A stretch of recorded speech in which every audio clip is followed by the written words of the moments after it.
नमस्कार। राम गुलाम online classes में आपका स्वागत है। आज हम लोग डीएलएड चतुर्थ सेमेस्टर सामाजिक अध्ययन विषय का अध्ययन करेंगे, जिसके अंतर्गत भारतीय राष्ट्रीय आंदोलन में योगदान के बारे में चर्चा करेंगे। जिसमें हमको जो पढ़ना है उसकी चर्चा कर लें। जिसमें हमको सर्वप्रथम पढ़ेंगे महात्मा गांधी जी के बारे में, जवाहरलाल नेहरू जी के बारे में, गोपाल कृष्ण गोखले जी के बारे में, दादा भाई नौरोजी के बारे में, सुभाष चंद्र बोस जी के बारे में, बाल गंगाधर तिलक जी के बारे में, लाला लाजपत राय के बारे में अध्ययन करेंगे। ये इन लोगों का हमारे भारतीय राष्ट्रीय आंदोलन में बड़ा योगदान है, इसलिए इनके योगदान की चर्चा करना है। और इसमें उग्र दल और उदारवाद विचारधारा का भी इसमें समावेश हुआ है, अर्थात नरम दल और गरम दल। जब हम भारतीय राष्ट्रीय कांग्रेस का अध्याय पढ़ाए थे तो उसमें नरम दल और गरम दल की चर्चा किए थे। नरम दल अर्थात उदारवादी विचारधारा के लोग, ऐसे विचारधारा के लोग जो अपनी बात को पूरा करवाने के लिए नियम कानून कायदे के अंतर्गत अपने बात को रखते थे और उसके पक्ष में होते थे, इस प्रकार बात पूरी हो। और उग्रवादी या उग्र विचारधारा के लोग या गरम विचारधारा के लोग, नाम से स्पष्ट है कि अपनी बात को पूरा करवाने के लिए कोई भी रास्ता अपनाने को तैयार हो, वो हिंसा या कुछ भी हो।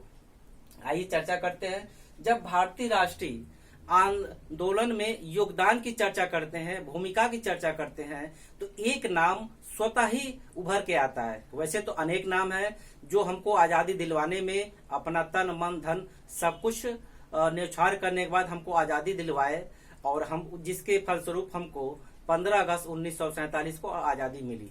लेकिन एक ऐसा व्यक्तित्व, एक ऐसा नाम जो राष्ट्रीय आंदोलन की जब चर्चा करे तो उनका नाम लिए बिना वो अधूरा अधूरा सा लगता है। वो नाम है महात्मा गांधी का। इतना बड़ा व्यक्तित्व, इतना बड़ा नाम, इतना बड़ा कुछ करने का एक जज्बा इन्हीं महापुरुष में देखने को मिलता है। आइए इनके बारे में कुछ संक्षिप्त उपलब्धि एवं महत्वपूर्ण बातों को जाने, फिर उसके बाद आंदोलन में इनका योगदान का अध्ययन करेंगे। जीवन परिचय जानने तो संक्षिप्त रूप से इनका जन्म 2 अक्टूबर 1869 ईस्वी में हुआ था और ये शहीद हुए थे 30 जनवरी 1948। इनके जीवन के बारे में बहुत ज्यादा नहीं बताएंगे क्योंकि आप सब जानते होंगे। इनके खास खास पॉइंट की चर्चा करेंगे राजनीतिक जीवन के बारे में। इनको हम सब राष्ट्रपिता भी कहते हैं, प्यार से बापू कहते हैं, महात्मा गांधी आदि नामों से जानते हैं। राष्ट्रपिता इनको कहने वाले जो हमारे भारत के क्रांतिकारी रहे हैं, बोस जी, सुभाष चंद्र बोस जी। और महात्मा के बारे में कहा जाए तो रविन्द्रनाथ टैगोर ने इनको महात्मा की उपाधि दी। और ये एडवोकेट की पढ़ाई यानी वकालत की पढ़ाई के लिए ब्रिटेन गए, वहां पे वकालत की पढ़ाई करके पुनः भारत आए और वकालत में अपने को लगाया। लेकिन इनका उद्देश्य कुछ और था, इनको तो देश के नाम समर्पित होना था। अब ये देखते हैं किस प्रकार इनके जीवन में मोड़ आता है, किस प्रकार बदलाव आता है कि वो भारत के राष्ट्रीय धारा में जुड़ते हैं। और इसी दौरान इनको 1893 ईस्वी में दक्षिण अफ्रीका में वकालत के काम से जाना पड़ता है, क्योंकि ये वकालत करते हैं, एडवोकेट रहते हैं, तो इनको ऐसे कामों के लिए एक स्थान दूसरा स्थान जाना पड़ता है। तो ये 1893 ईस्वी में वकालत के उद्देश्य से दक्षिण अफ्रीका गए और वहां गए तो वहां पर इनके साथ कुछ ऐसी घटना घट गई जो यादगार के रूप में इनके जीवन में इनके साथ थी। और उसके बाद इनके जीवन में इस प्रकार परिवर्तन आया कि वो भारतीय राष्ट्रीय आंदोलन की ओर इनके आत्मा को प्रेरित करने एवं मोड़ने का महत्वपूर्ण काम करते हैं। जो अब हम देखते हैं कि वो रंग भेद नीति के अंतर्गत आता है। और भी इनके जीवन से संबंधित कुछ ऐसी शब्दावली है जिनकी चर्चा करना चाहेंगे, जैसे सत्य, अहिंसा, सत्याग्रह, सर्वोदय, आत्मनिर्भर, बुनियादी शिक्षा। और उसके बाद ये 1915 ईस्वी में भारत लौटकर आए, कहां से? दक्षिण अफ्रीका से। और इसके बाद शोषण, अन्याय, रंग भेद नीति की चर्चा कर लें। जब ये 1893 ईस्वी में दक्षिण अफ्रीका गए तो ट्रेन में सफर कर रहे थे। ये रंग भेद नीति का किस प्रकार शिकार होते हैं, शोषण पर खुद किस प्रकार होता है, ये हम जानते हैं कि जब ये ट्रेन में सफर कर रहे थे, फर्स्ट श्रेणी के डब्बे में टिकट भी उनके पास था और टीटी जब आते हैं चेक करते हैं तो इनको इस आधार पर उतार दिया जाता है, रंग भेद की नीति के आधार पर, कि आप इंडियन हो या ब्लैक इंडियन हो, इस आधार पर इनको गाड़ी से जबरदस्ती नीचे उतार दिया जाता है। इनका सामान भी यहाँ तक कि फेंक दिया जाता है, जबकि उस डब्बे में जो टिकट होता है, मानक होता है, उन्होंने टिकट लिया था उस डब्बे का फर्स्ट क्लास श्रेणी का, लेकिन इनको फिर भी उतार दिया जाता है सिर्फ इसलिए कि रंग भेद नीति के कारण। अब ये उतरने के बाद इनके अंदर क्रोध आता है, लेकिन इन्होंने क्रोध को व्यक्त नहीं किया। गांधी जी अपने क्रोध को अपने अंदर रखे, पाले, एवं जब मौका आया तब दिखाए, तब जाके एक बड़ा जन सैलाब इनके साथ आया। और उसके बाद इनके जीवन में वो इस प्रकार परिवर्तन आया कि इनको लगा जब हमारे साथ ऐसा शोषण हो रहा है, अन्याय हो रहा है, दक्षिण अफ्रीका में हमारे भारतीय जो भाई बहन है उनके साथ अत्याचार हो रहा है, तो उन पर क्या बीत रहा होगा। तो उन्होंने दक्षिण अफ्रीका में घूम करके भारतीयों पर हो रहे अत्याचार को देखा, समझा एवं परखा, और फिर इनको एक रास्ता मिल गया कि अब उनके जीवन का लक्ष्य मिल गया कि अब उनको क्या करना है। और ये जब भारत आए 1915 में, तो भारत आकर भी पूरे भारत का दौरा किया और इनको लगा कि अब उनका एक जीवन का मार्ग मिल गया है, भारत से अंग्रेजों को निकालना है सत्याग्रह के माध्यम से, आदि आंदोलन के माध्यम से। कुछ ऐसे शब्द जो इनके जीवन संबंधित है: सत्य, अहिंसा, सत्याग्रह। सत्याग्रह इनका जो एक अस्त्र के रूप में था, सत्य और अहिंसा पर आधारित था, जिसका ये मतलब था कि अन्याय के विरुद्ध वो शांति पूर्वक अपने हक को प्राप्त करना। सर्वोदय मतलब ऐसा समाज जो सबके कल्याण की बात सोचता हो। इन्होंने आत्मनिर्भर स्वावलंबन के बारे में भी कहा, बुनियादी शिक्षा इनकी मशहूर है। और इस प्रकार रंगभेद नीति के कारण उनके साथ जो अत्याचार हुआ, वो भारत आकर के सोचे कि अब हमको भारत से अंग्रेजों को निकाल भगाना है। जिसके बाद उन्होंने पूरे भारत का दौरा किया, शोषित वर्ग से मिले, सोचे समझे, और उनको जीवन में एक लक्ष्य, एक मार्ग मिला कि भारत से अंग्रेजों को बाहर निकालना है, भारत को मुक्त कराना है इस रंगभेद नीति से, शोषण से, अन्याय से इत्यादि।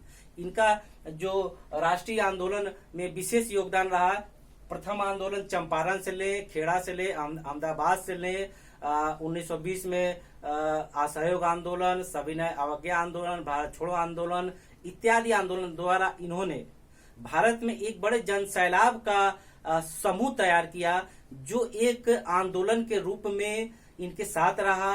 ये इनकी लोकप्रियता का एक कारण और हम बता दें कि जन समूह का समर्थन मिलना।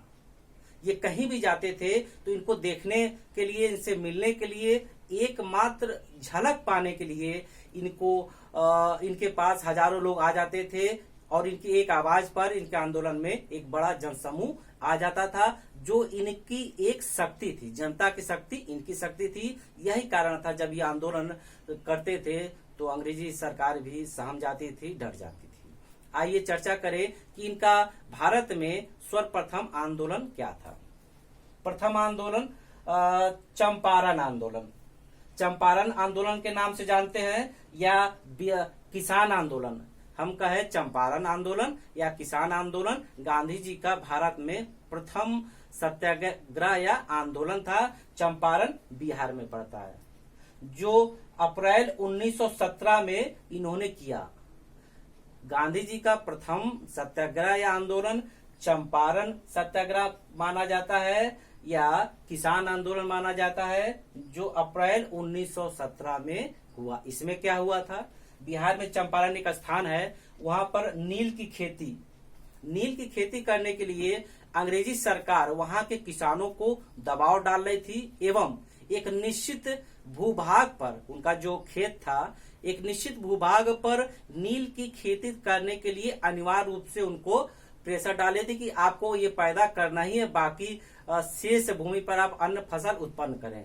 जबकि किसान वहां के गरीब थे, यदि उनके 1/3 भूमि पर नील की खेती होगी, वो भी अंग्रेजों के लाभ के लिए, तो बाकी भूमि पर वो क्या उगाएंगे, क्या खाएंगे, क्या बेचेंगे, क्या रखेंगे। और इस प्रकार वो वहां के शोषण से अत्यधिक पीड़ित थे एवं परेशान थे, जिस कारण वो वहां पर एक ऐसे आंदोलन की तलाश कर रहे थे जो उनको रास्ता दिखाए और उनको एक राह दिखाए। तो गांधी जी को 1916 में वहां के एक राजकुमार शुक्ल ने आकर के गांधी जी से मिले 1916 ईस्वी में, और उन्होंने चंपारण की स्थिति से गांधी जी को अवगत करवाया कि वहां पर नील की खेती के फलस्वरूप जो किसान शोषित हो रहे हैं उनको आप हक दिलवाइए। तो गांधी जी के साथ रंगभेदी नीति के फलस्वरूप एक उनको उद्देश्य की तलाश थी और उनको प्रथम उद्देश्य चंपारण में मिल जाता है नील की खेती करने वाले किसानों के हक के लिए।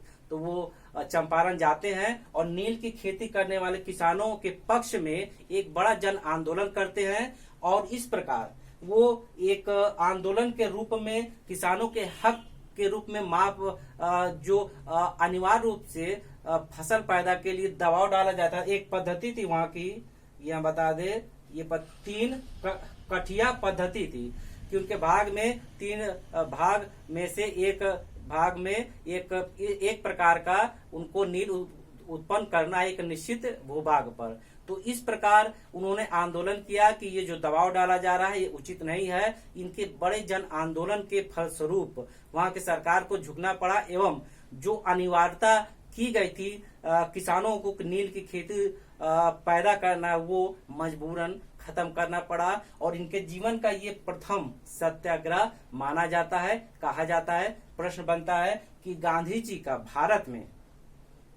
का भारत में प्रथम सत्याग्रह या आंदोलन कौन सा था?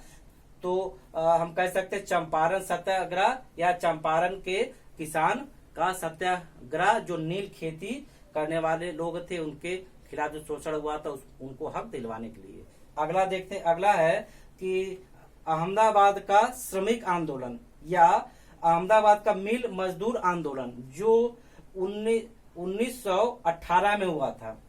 इसमें क्या था, अहमदाबाद में जो मिल थे, मजदूर थे, उस समय वहां महामारी चली थी प्लेग की, जिस कारण लोग क्या वहां के मिल मजदूर पलायन कर रहे थे, उस स्थान से दूर जा रहे थे कि वो उस महामारी से बचे रहें। जिस कारण जो मजदूर वहां थे वो ये मांग कर रहे थे कि उनको प्लेग बोनस के रूप में या वेतन वृद्धि के रूप में या बोनस के रूप में उनको 50% जो वेतन है 50% अधिक दिया जाए कि वो उस खतरे के वातावरण में रहते हुए सेवा दे रहे हैं। लेकिन जो मिल मजदूर थे मान नहीं रहे थे, वो 20% देने को राजी थे, लेकिन दोनों के बीच में अपने अपने पर लोग लगे हुए थे। जब गांधी जी को वहां जाने का अवसर मिला तो उन्होंने अपना एक आंदोलन किया, भूख हड़ताल, ये लिखा भूख हड़ताल। इन्होंने इस आंदोलन में अहमदाबाद के श्रमिक आंदोलन में प्रथम बार भारत में भूख हड़ताल किया, एक बड़े पैमाने पे किया